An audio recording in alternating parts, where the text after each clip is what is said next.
If you remember those 50-in-1 games you got back in the day on your NES or Super Nintendo, where each game was really short, simple, usually pretty bad, and just some sort of shovelware, well, I think Preventative Strike was one of those. Hello and welcome to Switch Scheme.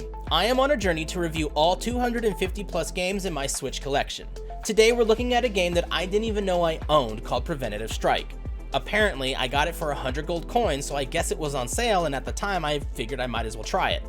If you enjoy the content, drop a like, sub to the channel, and just as a reminder, I'm running an eShop code giveaway. At the end of the month, 2 lucky winners will receive an eShop code to help with their holiday wish list. Just watch out for the code word to pop up on screen and use it in the comments down below. Also, make sure to watch the last 2 reviewing my collection videos to get your entries in those comments as well. The next game to be reviewed will be chosen at random at the end of this video, so who knows what it'll be. This is reviewing my collection. There is no story to this game. You click start, you select level 1, and you are immediately in combat. There's no mission brief, no text on screen to enlighten you as to why you're causing all this mayhem, nothing. Some of the best shoot 'em ups of our time didn't have stories in the traditional sense. Most of the storytelling came to you through backgrounds and enemies.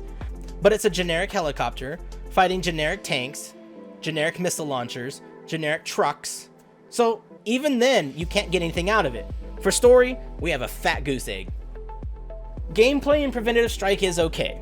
It is obviously trying to be a grand shoot 'em up on scale and look, but it is frustratingly difficult to kill something.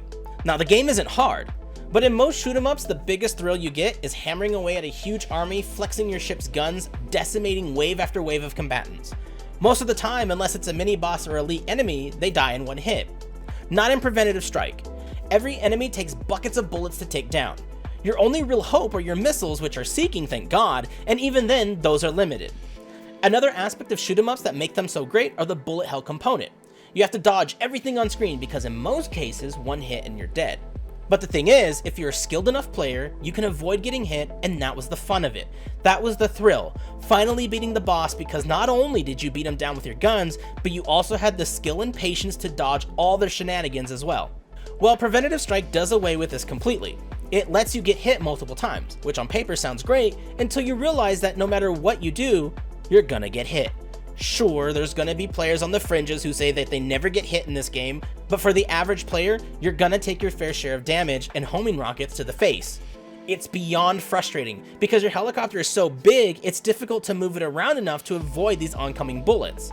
There are also no bosses in this game, which any shoot 'em up fan will tell you that those are often the best part of the game. Big, robust, bullet-spewing tanks or alien ships make shoot 'em ups just what they're meant to be. I also would like to point out that although the visuals are fine, everything has a sort of light bloom to it, which means that sometimes you can't even tell what's hitting you. This game is much more about reaching the next power-up just to survive than actually destroying and fighting enemies, which, once you figure out, makes it much easier to get through thanks to the shield and airstrikes you can use to negate some of this unavoidable damage. I think I've kind of said enough in this category to get my points across. Let's move on. The music and sounds are always a part of my reviews because to me it's important for immersion. The music is fine, but it's excessively repetitive, and the sounds are basic. There's nothing fantastic here. I really can't complain one way or the other. It does what it needs to do. It's not good, it's not bad, it's just fine.